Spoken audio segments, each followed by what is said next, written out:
అందరికీ నమస్కారం. ఈ రాష్ట్రానికి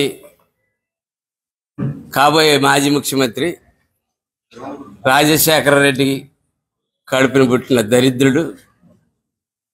దరిద్ర పుత్రుడు ఎవరికి? రాష్ట్రానికి. ఈ రాష్ట్రానికి ఒక దరిద్ర పుత్రుడు రాజశేఖర రెడ్డి కడుపును పుట్టినటువంటి వాడు మమ్మల్ని దత్తపుత్రుడు అని చెప్తా ఉన్నాడు.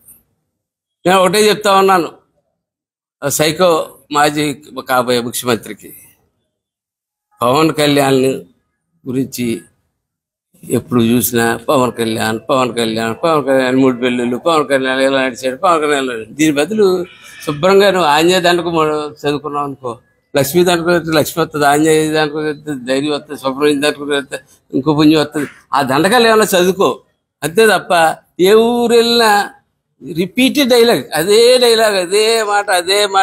మాట తెలుసుకొని. ఇప్పుడు 10 ప్రెస్ మీట్లు ఉంటాయి, 10 ప్రెస్ మీట్లలోనే ఈ 3 ముక్కలే మాట్లాడతాడు.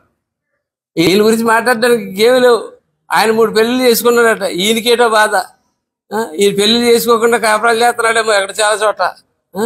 ఈయన పెళ్లిళ్ళు చేసుకున్నాడు, విడాకులు ఇచ్చుకున్నాడు, ఈయనకేటో బాధ. అట్లేదు ఆడవాళ్ళ గురించి మాట్లాడుతూ ఉన్నాడు. లేడీస్ గురించి చాలా లేడీస్కి తల్లిని చెల్లిని బయట సన్నాసి ఇది మాట్లాడుతూ ఉన్నాడు. పవన్ కళ్యాణ్ గురించి మాట్లాడేటంత ఇది నీకు లేదని చెప్పి ఎట్టి పరిస్థితులు చెప్పి జగన్మోహన్ రెడ్డి నేను చెప్తా ఉన్నాను. ఒక జగన్మోహన్ రెడ్డి ఇంకా నువ్వు తాడేపల్లిలో ప్యాలెస్లోకి వెళ్ళినటువంటి మనిషివి 5 రోజులకు ఒకసారి ప్రత్యక్షం అవుతావు. ఈ 5 రోజులు తాడేపల్లిలో ప్యాలెస్లోనే ఉన్నావా? నీ బెంగళూరు వెళ్ళిపోయావా? నీ క్రీడలకి బెంగళూరు వెళ్ళిపోయావా?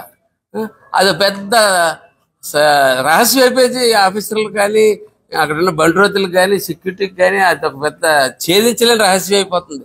5 రోజులు మిస్ అయిపోతున్నాడట ముఖ్యమంత్రి. ఆ తాడేపల్లిలోకి వెళ్తున్నాడట, మళ్ళీ కనపట్టలేదట 5 రోజులు.